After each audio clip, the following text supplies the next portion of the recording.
Hello everyone, and welcome again to AdderTwist Draws. Before we begin, I've started on testosterone, thus the deeper voice. Let's keep our focus on this picture though. I got a commission with the specifications of genderless, ghostly, and unapologetically edgy from a very close friend who bought the minerals egg a while back, and right from the start I was inspired. There were no sketches before this, no planning, I just knew what I wanted to do. So as you can see, I'm going with a greyhound sort of shape, and it's suspended in the air as if leaping or sprinting. It's actually flying. I've been referring to this character as Magma Ghost out of a lack of any better name, but I've gotten pretty fond of it. The toes are quite stylized, talon-like in a way that doesn't draw much from reality. The crystals, more of the same, indicative of geodes but not looking much like the real thing. Immediately recognisable. They came out gorgeous in the coloured work, but today we're only looking at how I did the lines. For the edgy aspect, I wanted visible ribs and an awkward mix of fluid and angular lines. The tail is thin and whip-like, more like a lace monitor's than anything else. I think it looks nice that way. Of course, I had to shorten it a little. All of these things are trial and error. Crystals had to be added relatively randomly, but soon enough it was time to refine with some line art. I didn't draw inspiration from any specific animal really, or any specific artist, but it's worth noting that I always do my best work when I'm looking around at how other people do theirs.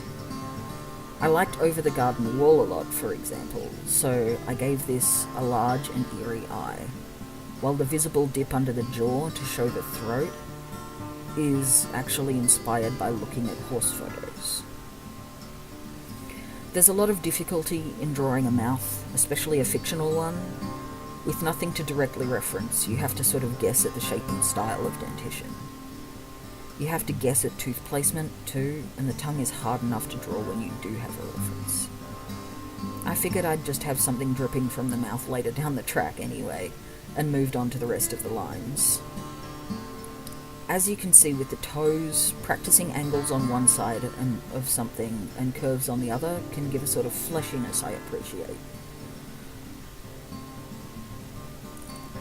And it's quite visible on the feet.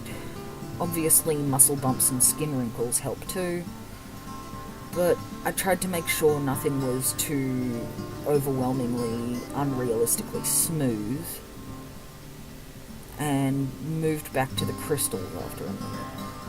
I got the curve of the tail down, but obviously it didn't have to be too precise as the crystals were going to obfuscate some of the line.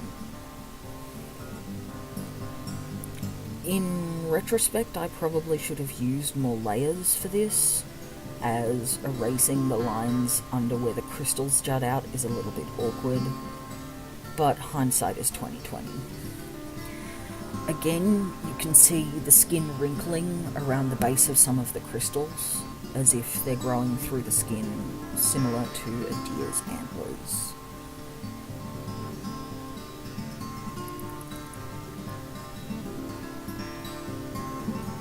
The crystals had to be somewhat random, not just on the tail, but on the body as well.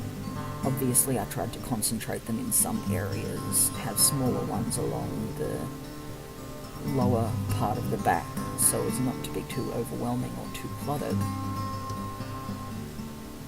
But the tail was the main point where they had to remain semi-random. Still, I tried to concentrate them in sensible ways. Lining this was a lot of fun, but detailed works like this are normally expensive, just because of how time-consuming they are.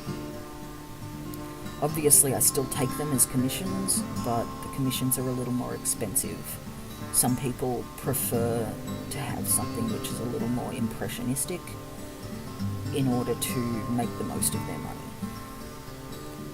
Lining this was a lot of fun overall, and Some spots have been erased. You'll see why in the next video. Thank you. Goodbye.